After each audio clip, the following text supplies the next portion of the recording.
Cristóbal Colón traficaba personas. Envió 500 esclavos indígenas a España en un solo cargamento en febrero de 1495. 200 murieron en el viaje. Los sobrevivientes fueron vendidos en los mercados de Sevilla como ganado. Esto no es teoría. Está documentado en los registros comerciales españoles que puedes consultar hoy. Y cada octubre, millones de personas celebran un día en su honor. Pero eso es solo el comienzo. Lo que este hombre hizo en el Nuevo Mundo no fue un descubrimiento, fue un exterminio.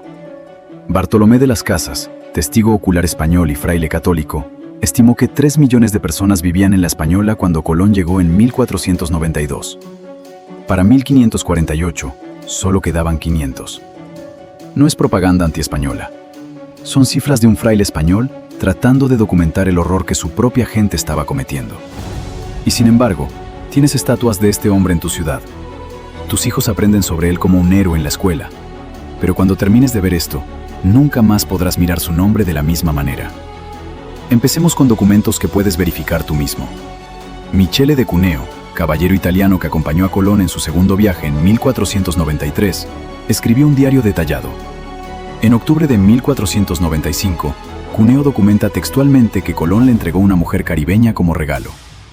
Cito directamente de su diario. Cuando yo estaba en la barca, hice cautiva a una hermosísima mujer caribe, que el dicho almirante me regaló. Cuneo entonces describe con detalle explícito cómo abusó de ella en su camarote mientras ella resistía violentamente y cómo la golpeó con una cuerda hasta que se sometió. Este diario está archivado en la Biblioteca Nazionale Centrale de Florencia. No es un documento secreto. No es una traducción manipulada. Es el testimonio directo de uno de los hombres de Colón, presumiendo de un crimen como si fuera un logro. Este es el hombre del que hacemos películas. El hombre que tiene un día festivo. El descubridor de América. Pero aún no has escuchado lo peor. Ni siquiera hemos empezado con las masacres sistemáticas. Cuando Colón llegó a la Española en diciembre de 1492, encontró a los taínos. Su propio diario del primer viaje los describe como muy mansos y sin saber que sea mal, ni matar a otros, ni prender, y sin armas. Tan confiados que escribió textualmente: con 50 hombres los tendremos a todos sojuzgados y los haremos hacer todo lo que quisiéramos. No estaba hablando de comercio. No estaba hablando de alianzas. Estaba planeando esclavitud desde el día 1. Y eso fue exactamente lo que implementó. En 1495, solo 3 años después de su llegada, Colón instauró el sistema de tributo. Cada taíno mayor de 14 años debía entregar un cascabel lleno de polvo de oro cada 3 meses. Si cumplías, recibías un disco de latón para colgar al cuello como prueba. Si no cumplías, te mutilaban las manos y te dejaban desangrarte hasta morir. Bartolomé de las Casas, quien llegó a la Española en 1502 y fue testigo directo de las consecuencias de este sistema, lo documentó en su brevísima relación de la destrucción de las Indias. Y aquí está lo verdaderamente diabólico. La Española apenas tenía depósitos de oro. Era geológicamente imposible que la mayoría cumpliera las cuotas. Colón lo sabía. Los taínos se lo dijeron. Y aún así, mantuvo el sistema durante años. Las Casas no se guardó nada en su testimonio. Y necesitas escuchar esto porque es testimonio de un fraile católico español, no de un enemigo de España. Cito textualmente de la brevísima relación.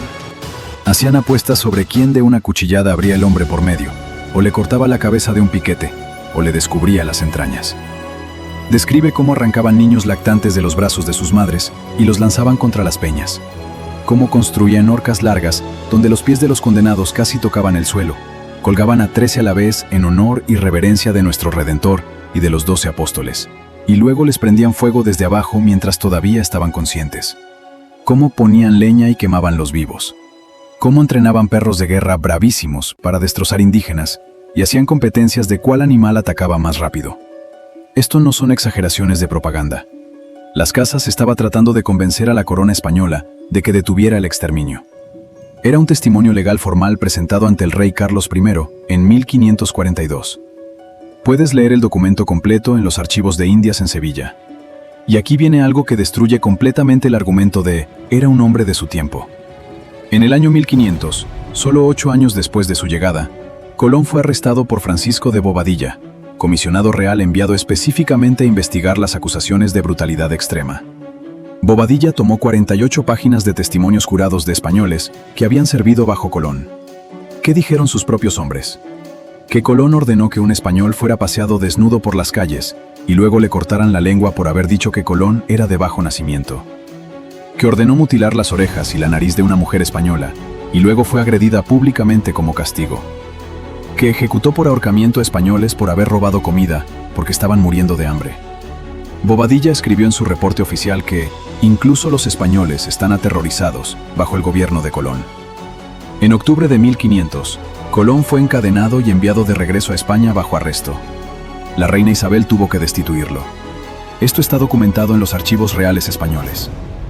Si incluso en el siglo XV, cuando la brutalidad era norma, Colón era considerado demasiado brutal, ¿qué diablos dice eso sobre él? Pero hay algo aún más siniestro que necesitas entender. Los españoles no solo mataban a los taínos, los quebraron psicológicamente hasta el punto del suicidio masivo. Las Casas documenta algo que nunca había visto antes y que lo dejó horrorizado. Las mujeres taínas comenzaron a inducirse abortos bebiendo zumo de yuca venenoso. Las que daban a luz terminaban con la vida de sus propios recién nacidos. Familias enteras bebían veneno juntas. Hombres se quitaban la vida colgándose de los árboles en grupos. Pueblos completos se arrojaban de acantilados.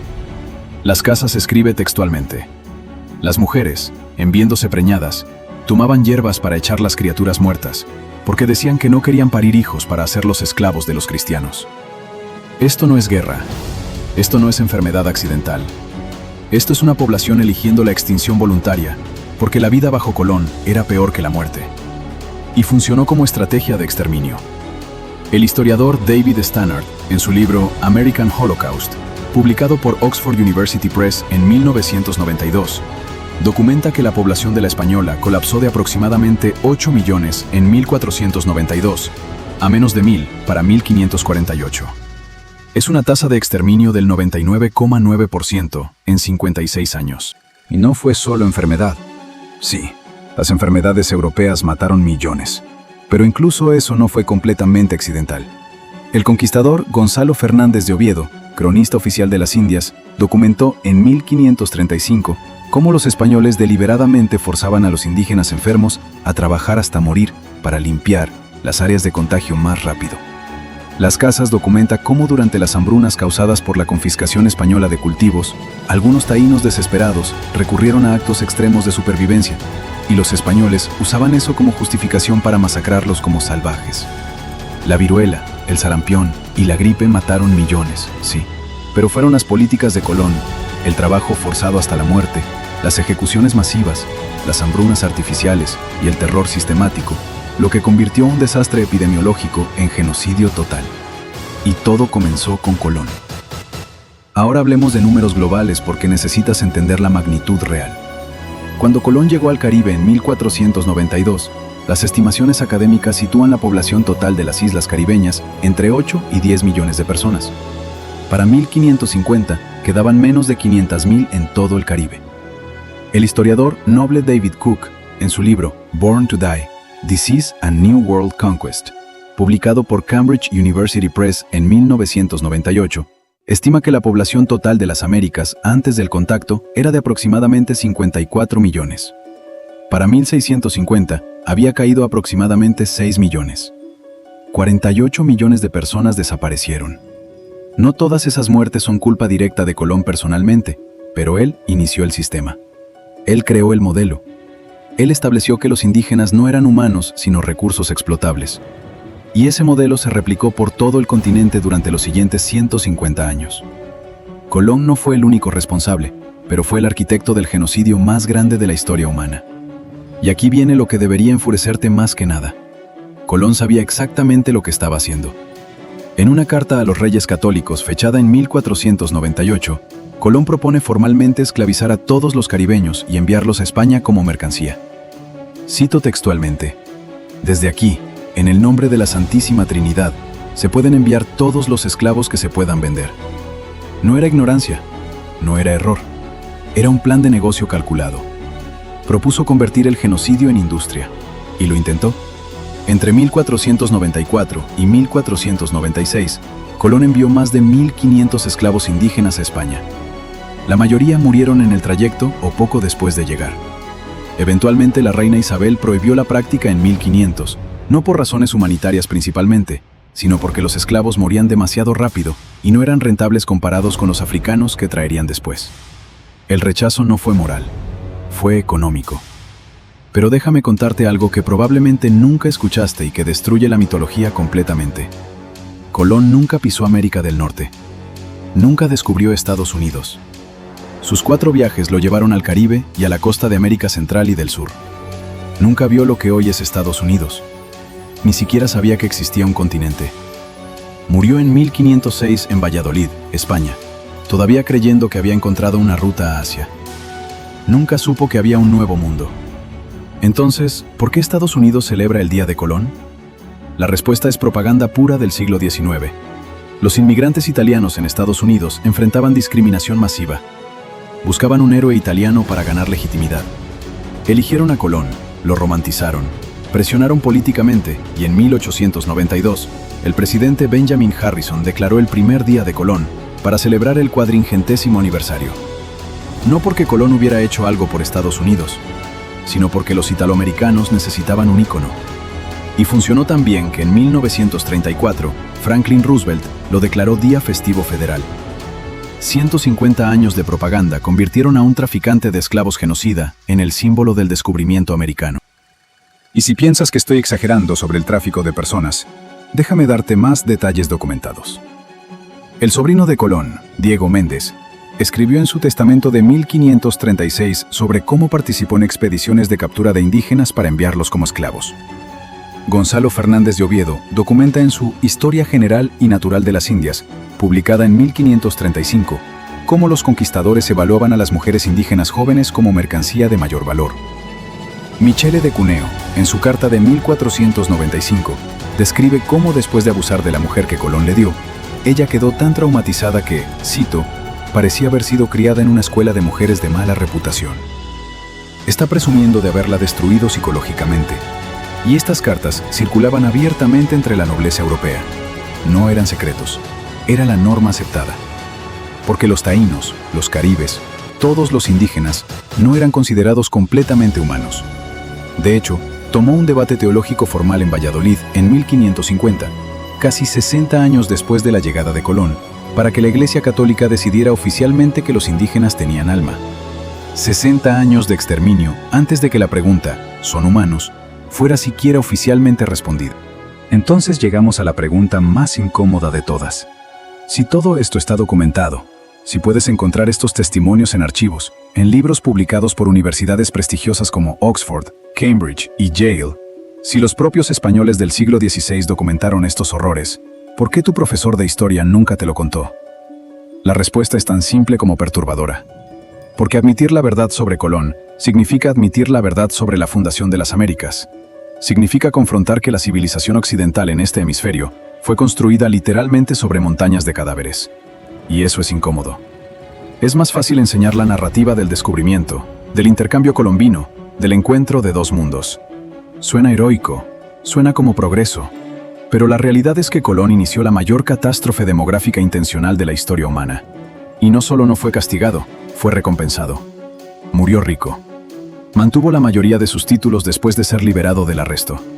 Fue enterrado con honores.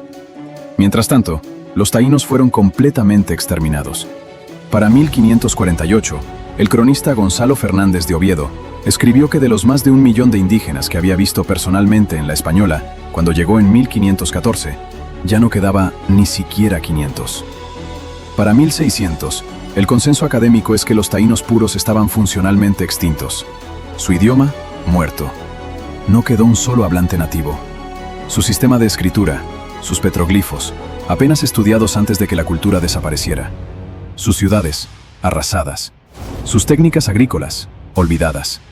Una civilización completa borrada en 150 años. Y el hombre que puso en marcha esa máquina de exterminio tiene estatuas en tu ciudad, escuelas con su nombre y un día festivo en su honor. No hay justicia en eso. No hay balance. Es como si Alemania celebrara el día de Hitler. Sería impensable. Y sin embargo, con Colón, lo normalizamos porque pasó suficiente tiempo y porque sus víctimas eran indígenas del Caribe, no europeos. Déjame darte un último dato que resume todo. En 2003, el genetista Brian Sykes, de la Universidad de Oxford, publicó un estudio de ADN mitocondrial de poblaciones caribeñas modernas.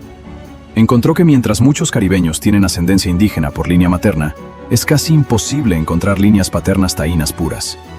¿Sabes qué significa eso?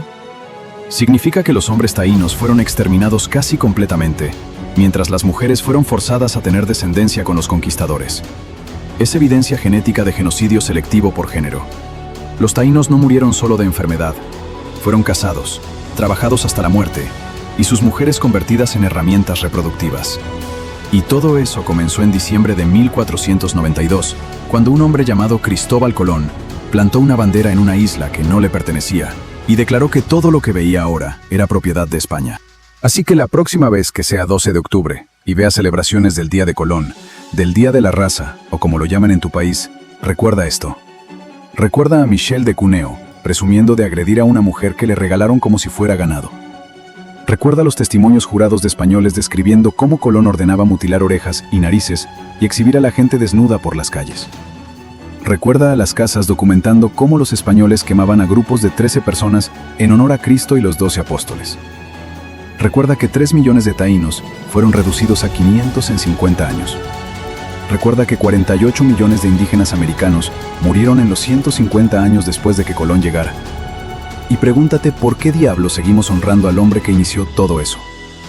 Si este video te perturbó, si te hizo enojar, si te hizo cuestionar todo lo que te enseñaron en la escuela, dale like.